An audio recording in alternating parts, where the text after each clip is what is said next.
असम में हिमंता बिस्वा सरकार ने यूसीसी यानी समान नागरिक कानून की ओर पहला कदम बढ़ा दिया है।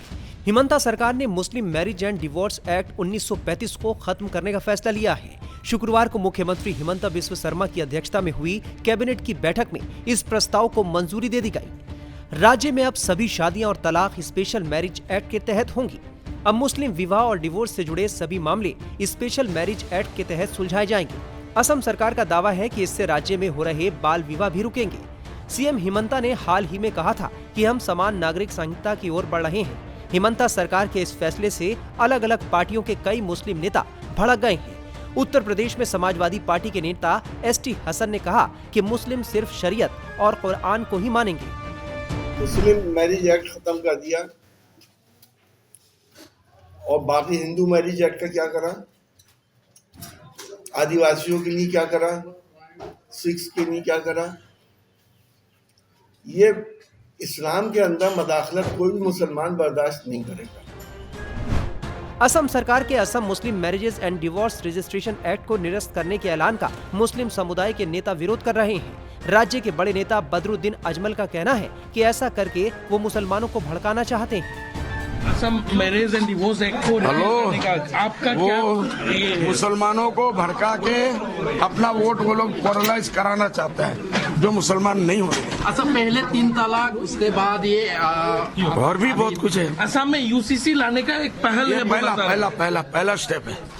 यूसीसी लाने का पहला स्टेप है ये जो कल जो ये असम में मुस्लिम मैरिज एंड, लेकिन इसी के जरिए से बीजेपी गवर्नमेंट मर जाएगी असम में। सुनिए बदरुद्दीन की पार्टी के नेता रफीकुल इस्लाम का क्या कहना है। जो शादी विवाह तलाक ये इंडिया का कॉन्स्टिट्यूशन जो अलाउ कर रखा है, उसमें असम के कैबिनेट को किसने हक दिया है कि तुम रातों रात उसमें कैबिनेट में लाके डिसीजन ले लो और उसको बातिल कर दो, उसको रिपील कर दो। इनको ये हक ही नहीं बनता। और ये यहाँ कुछ बहाना किया है। आप देखें, उसको लाने दीजिए। कैबिनेट ने क्या, अभी तो बातें बाहर आ रही कि कैबिनेट ने डिसीजन लिया है, किसको रिपील किया है, क्या ला रहे हैं, कोई बिल वो ला रहे हैं कि नहीं ला रहे। अगर कुछ बिल ला के असेंबली में ले करते हैं तो हम उसको देखेंगे क्या है उसमें। अगर उसमें कुछ नहीं है, टाइट फिश है, तो फिर कहना कुछ भी नहीं है। चूँकि यूसीसी लाने की इनको हिम्मत हुई नहीं, पॉलीगैमी पे बैन लगाने की बात कर रहे थे, बहुत नाच रहे थे, उस पर वो नहीं कर रहे थे चूँकि उन पे गिर रहे थे। अब ये ज़्यादा प्रैक्टिस उनमें ही होता है।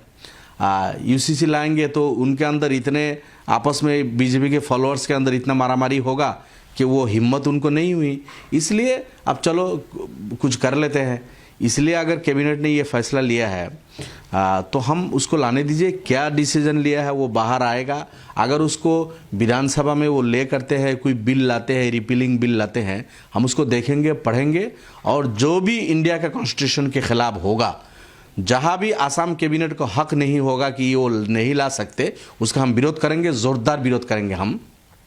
अगर कॉन्स्टिट्यूशन के मुताबिक होगा तो कोई बात नहीं है। मुस्लिम मैरिज एंड डिवोर्स एक्ट को ब्रिटिश राज में 1935 में बनाया गया था। हाल ही में असम सरकार ने इसको निरस्त करने के लिए अध्यादेश लाने का फैसला किया है।